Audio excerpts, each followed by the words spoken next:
My dear students, in the last class, we have studied about the largest part of the brain, that is cerebrum. പ്രിയപ്പെട്ട കുട്ടികളെ, കഴിഞ്ഞ ക്ലാസ്സിൽ മസ്തിഷ്കത്തിൻ്റെ ഏറ്റവും വലിയ ഭാഗമായ സെറിബ്രത്തെക്കുറിച്ച് നാം പഠിച്ചു. Now we can study about cerebellum. ഇനി നമുക്ക് സെറിബെല്ലത്തെക്കുറിച്ച് പഠിക്കാം. What is the characteristic of cerebellum? എന്താണ് സെറിബെല്ലത്തിൻ്റെ പ്രത്യേകത? The second largest part of the brain is cerebellum. മസ്തിഷ്കത്തിൻ്റെ രണ്ടാമത്തെ വലിയ ഭാഗമാണ് cerebellum. Where cerebellum is seen?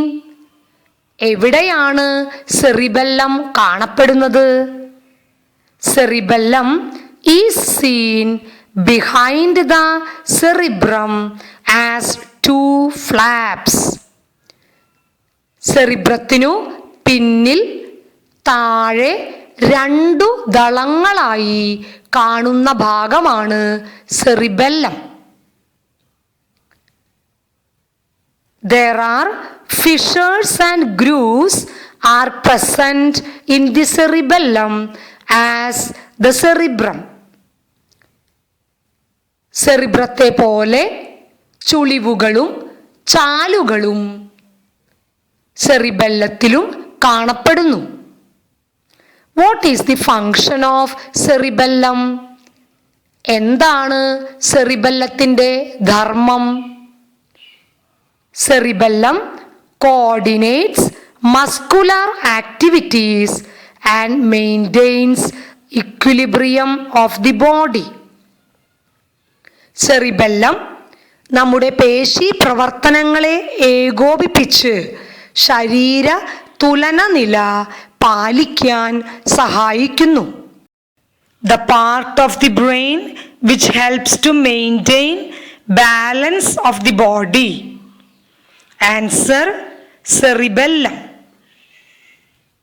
ശരീര തുലന നില പാലിക്കാൻ സഹായിക്കുന്ന മസ്തിഷ്ക ഭാഗം ഏത്? ഉത്തരം: cerebellum. What are the characteristics and functions of cerebellum? Characteristic: it is the second largest part of the brain. It is seen behind the cerebrum as two flaps. Fissures and grooves are present. Functions of the cerebellum: coordinates muscular activities and maintain equilibrium of the body. സെറിബെല്ലത്തിൻ്റെ പ്രത്യേകതകളും ധർമ്മങ്ങളും. മസ്തിഷ്കത്തിൻ്റെ രണ്ടാമത്തെ വലിയ ഭാഗമാണ് cerebellum. സെറിബ്രത്തിനു പിന്നിൽ താഴെ രണ്ടു ദളങ്ങളായി കാണുന്നു. ചുളിവുകളും ചാലുകളും ഉണ്ട്. സെറിബെല്ലത്തിൻ്റെ ധർമ്മങ്ങൾ: പേശി പ്രവർത്തനങ്ങളെ ഏകോപിപ്പിച്ച് ശരീര തുലന നില പാലിക്കുന്നു. Why alcoholics can't stand or walk straight?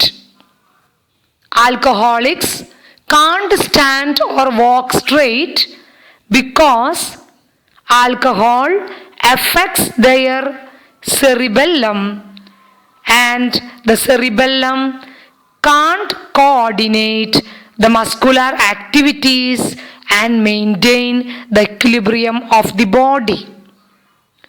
മദ്യപന്മാർക്ക് നേരെ നിൽക്കാനോ നേരെ നടക്കാനോ കഴിയാത്തത് എന്തുകൊണ്ടായിരിക്കും? മദ്യപന്മാർ കഴിക്കുന്ന മദ്യം അവരുടെ സെറിബെല്ലത്തെ ബാധിക്കുന്നു. അതുകൊണ്ട് സെറിബെല്ലത്തിന് പേശി പ്രവർത്തനങ്ങളെ ഏകോപിപ്പിക്കാനും ശരീര തുലന നില പാലിക്കാനും സാധിക്കാതെ വരുന്നു. The third and most important part of brain is medulla oblongata.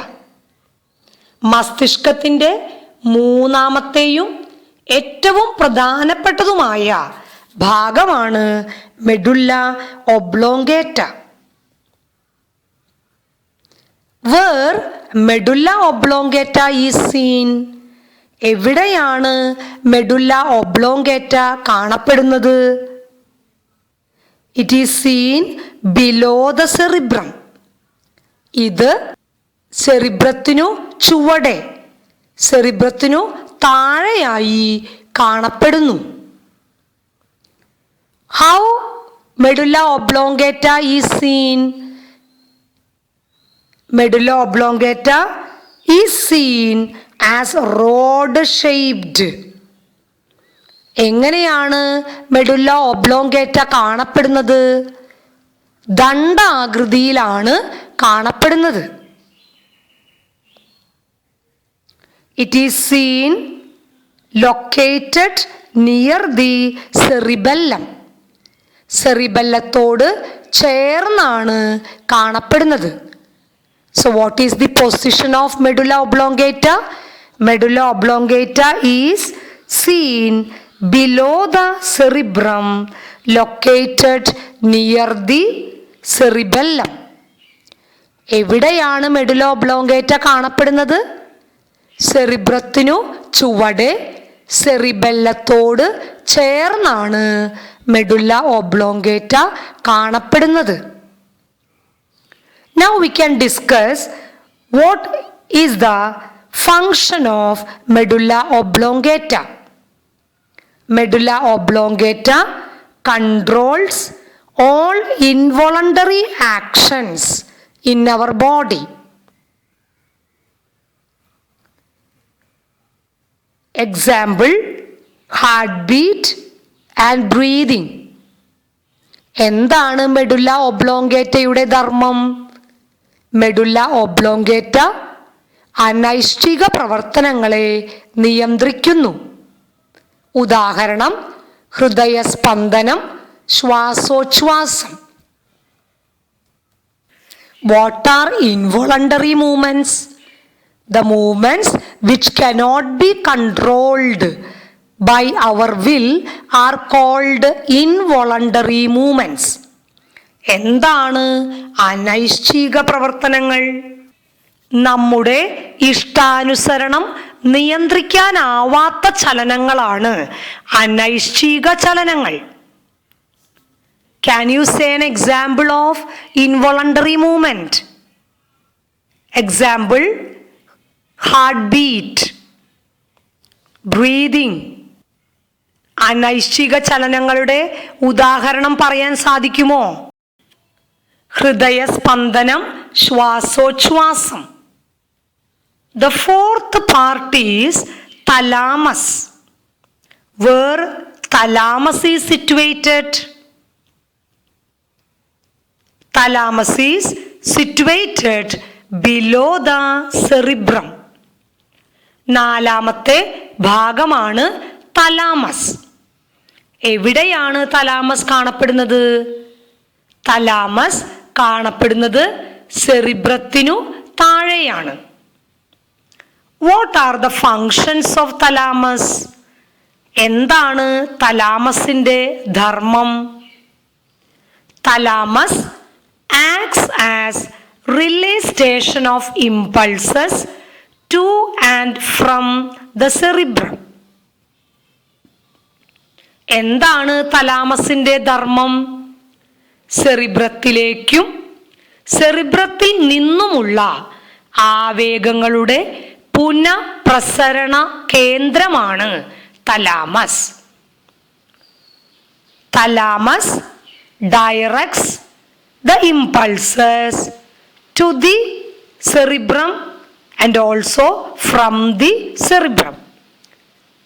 Thalamus സെറിബ്രത്തിലേക്ക് വരുന്ന ആവേഗങ്ങളെയും സെറിബ്രത്തിൽ നിന്നുമുള്ള ആവേഗങ്ങളെയും പുനഃപ്രസരണം ചെയ്യുന്നു. What is the second function of thalamus? Thalamus analyzes the impulses from various parts of the body and send the important ones to the cerebrum. Thalamus നമ്മുടെ ശരീരത്തിൻ്റെ വിവിധ ഭാഗങ്ങളിൽ നിന്ന് വരുന്ന ആവേഗങ്ങളെ അഥവാ സന്ദേശങ്ങളെ പരിശോധിച്ച് പ്രാധാന്യമുള്ളവയെ സെറിബ്രത്തിലേക്ക് കടത്തി വിടുന്നു. The fifth part is hypothalamus. അഞ്ചാമത്തെ ഭാഗമാണ് hypothalamus. Where hypothalamus is seen? Hypothalamus is situated just below the thalamus. എവിടെയാണ് ഹൈപ്പോതലാമസിന്റെ സ്ഥാനം? തലാമസിനു തൊട്ടു താഴെയായി കാണുന്ന ഭാഗമാണ് hypothalamus. What is the function of hypothalamus? Hypothalamus plays a major role in the maintenance of homeostasis. എന്താണ് ഹൈപ്പോതലാമസിന്റെ ധർമ്മം? ഹൈപ്പോതലാമസ് ആന്തര സമസ്ഥിതി പരിപാലനത്തിന് പ്രധാന പങ്ക് വഹിക്കുന്നു. What is homeostasis? It is the internal environment of the body. Our body should be healthy only when our external environment and internal environment are healthy. The substances that cause damage or change in the environment, in the external environment and internal environment should be duly removed. Then only we can maintain our homeostasis. എന്താണ് ആന്തര സമസ്ഥിതി എന്നതുകൊണ്ട് ഉദ്ദേശിക്കുന്നത്? നമ്മുടെ ശരീരം ആരോഗ്യത്തോടെ ഇരിക്കുവാൻ നമ്മുടെ ബാഹ്യ പരിസരവും നമ്മുടെ ശരീരത്തിൻ്റെ ഉള്ളിലുള്ള ആന്തര പരിസരവും ഹെൽത്തി ആയിരുന്നാൽ മാത്രമേ, ആരോഗ്യപരമായി ഇരുന്നാൽ മാത്രമേ സാധിക്കുകയുള്ളൂ. നമ്മുടെ ശരീരത്തിന് ദോഷമുണ്ടാക്കുന്ന വസ്തുക്കൾ അവ ബാഹ്യ പരിസ്ഥിതിയിലായാലും നമ്മുടെ ശരീരത്തിൻ്റെ ഉള്ളിലുള്ള ആന്തര പരിസ്ഥിതിയിലായാലും സമയാസമയങ്ങളിൽ അവ നീക്കം ചെയ്താൽ മാത്രമേ നമ്മുടെ ശരീരത്തിന് ആരോഗ്യത്തോടെ ഇരിക്കാനായി സാധിക്കുകയുള്ളൂ. അതാണ് ആന്തര സമസ്ഥിതിയുടെ പരിപാലനം എന്നതുകൊണ്ട് അർത്ഥമാക്കുന്നത്. The carbon dioxide and other waste products should be removed from our body duly. നമ്മുടെ ശരീരത്തിൽ നിന്ന് കാർബൺ ഡൈ ഓക്സൈഡും അതുപോലുള്ള മറ്റ് വിസർജ്യ വസ്തുക്കളും സമയാസമയങ്ങളിൽ നീക്കം ചെയ്താൽ മാത്രമേ നമ്മുടെ ശരീരം ആരോഗ്യത്തോടെ ഇരിക്കുകയുള്ളൂ. This is maintenance of homeostasis. ഇതാണ് ആന്തര സമസ്ഥിതി പരിപാലനം. Tabulate the different parts, their characteristics and functions of the brain. മസ്തിഷ്കത്തിൻ്റെ വിവിധ ഭാഗങ്ങൾ, പ്രത്യേകതകൾ, ധർമ്മങ്ങൾ എന്നിവ പട്ടികപ്പെടുത്തുക. Draw the structure of the brain and label the parts. മസ്തിഷ്കത്തിൻ്റെ ഘടന വരച്ച് വിവിധ ഭാഗങ്ങൾ അടയാളപ്പെടുത്തുക. Are you now convinced of the importance of the brain? മസ്തിഷ്കത്തിൻ്റെ പ്രാധാന്യം ഇപ്പോൾ നിങ്ങൾക്ക് ബോധ്യമായില്ലേ? What is the necessity of wearing helmets while riding two-wheelers.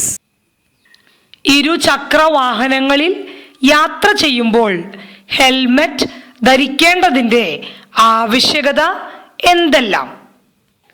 The different parts of the brain control and coordinate all life activities of our body.